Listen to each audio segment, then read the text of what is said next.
You are lying in your bed.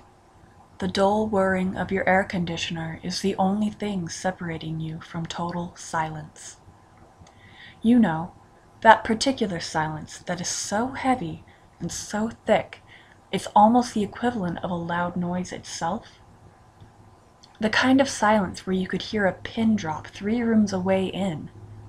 The kind of silence that fills your ears with the sound of your own heartbeat as your ear presses against your pillow.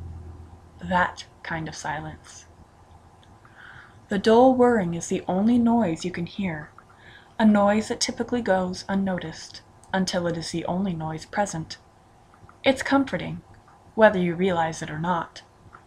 A sort of white noise.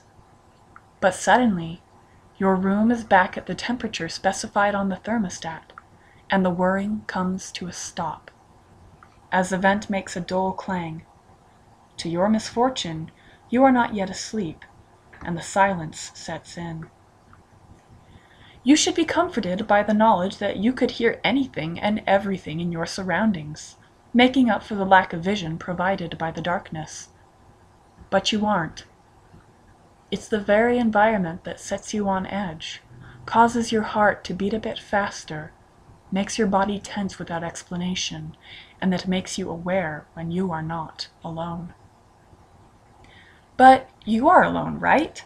You've been laying there with your eyes closed for almost 15 minutes now, and you made sure everything was normal in your room before you turned off the light. You're a smart one. All those Facebook quizzes you took have just reinforced what you already know. If you were in a horror movie, you'd survive until the end. You've even made a carefully laid plan of what you would do in any of the situations you've read about in creepypastas.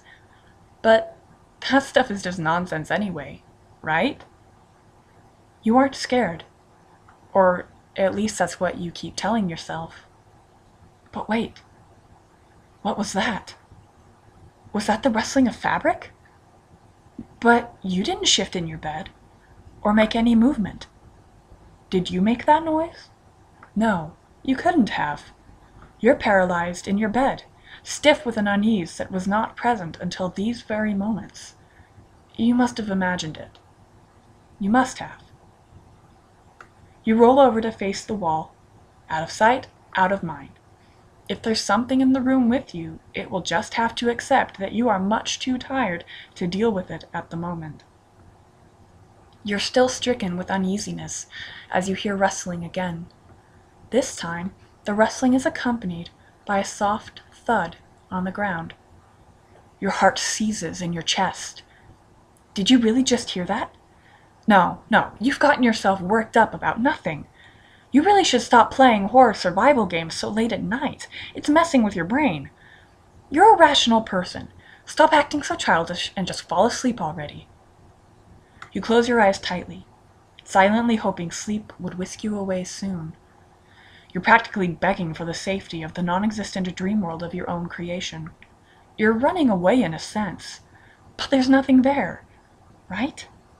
You're just tired. I know. As your eyes are clenched tightly shut, you become aware that no matter how much you want to, you can no longer move your arms or legs. Come now, are you really letting this get to you? What are you, 12 years old? Suck it up and fall asleep already. Now more tense than ever, that unnerving sound echoes across the room again. The rustling of fabric, followed by a soft thud on the ground.